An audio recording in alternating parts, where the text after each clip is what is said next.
Hello and welcome to CNN News at 10. Donald Trump's presidential campaign is going to be the main subject of today's news. Well, I guess you've all heard about him at one point or another, but let's go into more detail so we can be really aware of what's happening. Okay, so who's this guy?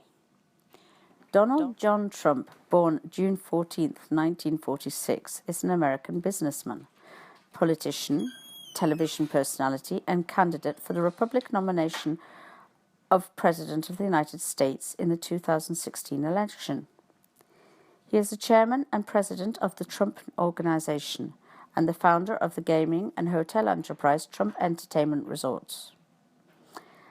Trump first campaigned for the U.S. presidency in 2000, winning 2 Reform Party primaries.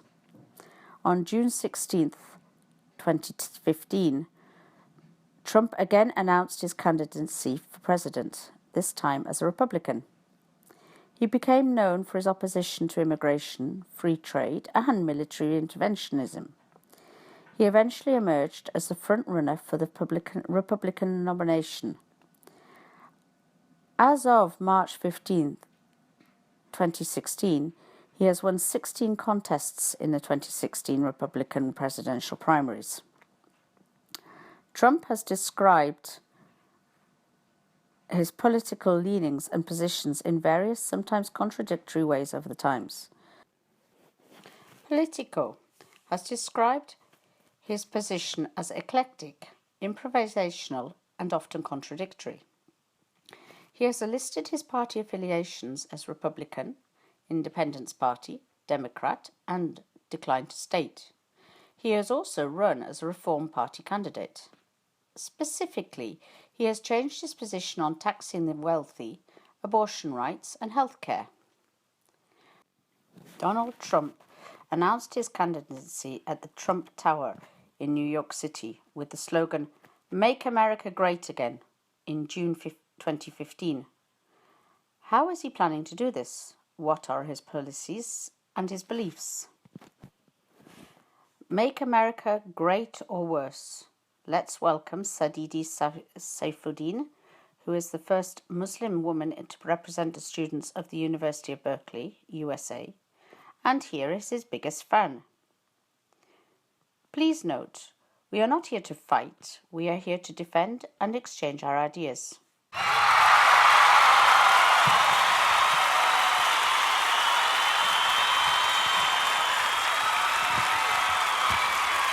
Disaster.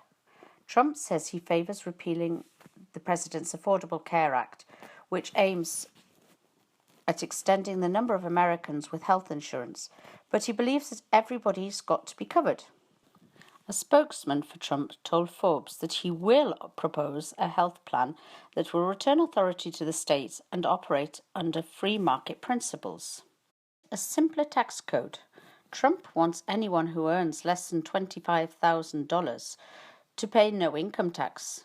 They would submit nothing more than a single-page tax form that reads, "I win." He would lower the business tax to 15%. He would also allow multinational companies to keeping money overseas to repatriate their cash at a 10% tax rate. Well, okay, girls. So there's no denying Trump has done a good job of making himself rich.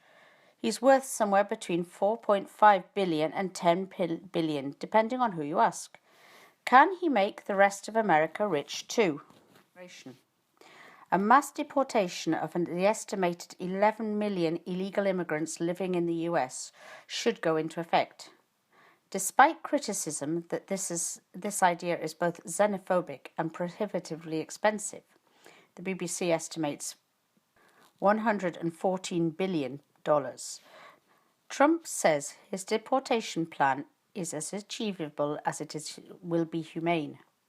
In addition, his immigration reforms would end birthright citizenship, the policy that grants the children of illegal immigrants citizenship so long as they are born on American soil. He does not support creating a new path to citizenship for the undocumented workers. Arab Americans cheered the attacks of 9/11. Trump repeatedly claimed that on the 11th of September 2001, there were thousands of Arab Americans celebrating in New Jersey after two planes flew into the Twin Towers.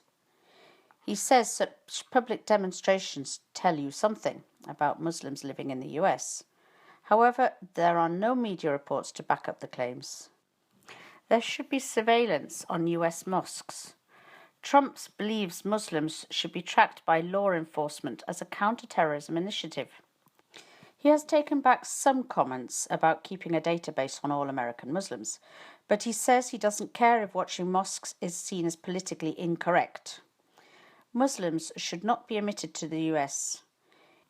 In a press release published in the wake of the terrorist attacks in San Bernardino, California, Trump wrote that he is calling for a total and complete shutdown of Muslims entering the United States until our country's representatives can figure out what is going on. The release created a huge backlash, including a petition submitted to the British Parliament demanding that Trump should not be allowed into the country. He would send back Syrian migrants seeking asylum in the US. He says that the Paris attacks proved that even a handful of terrorists posing as migrants could do catastrophic damage, and so he will oppose resettling any Syrians in the US and deport those who have already been placed here.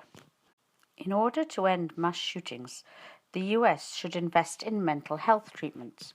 However, Trump does not believe that more gun control is the answer. In a position paper on gun rights, Trump revealed he has a concealed carry permit, and that when it comes to gun and magazine bans, the government has no business dictating what types of firearms good, honest people are allowed to own. He would also oppose an expansion of background checks. The US should use waterboarding and other methods of strong interrogation in its fight against the Islamic State.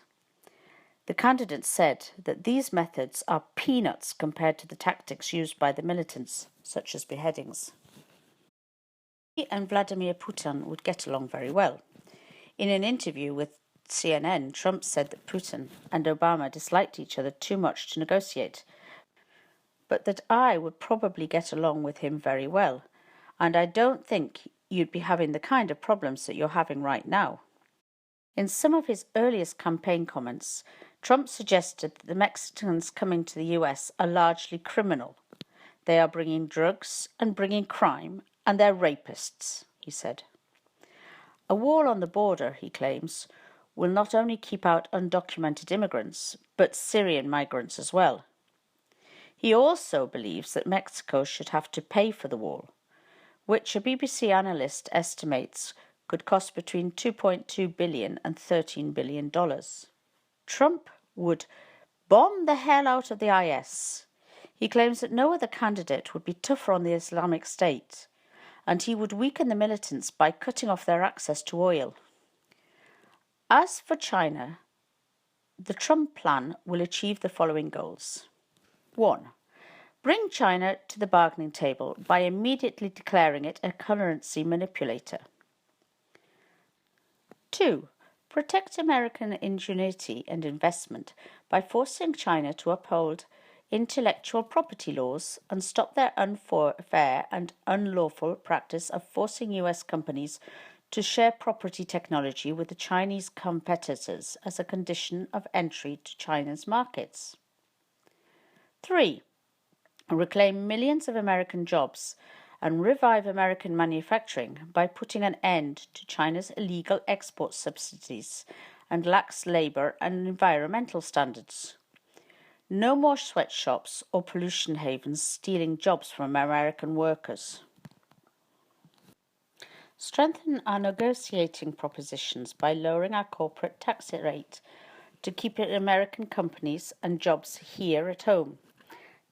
Tackling our debt and deficit so China cannot use financial blackmail against us, and bolstering the US military presence in the East and South China Seas to discourage Chinese adventurism.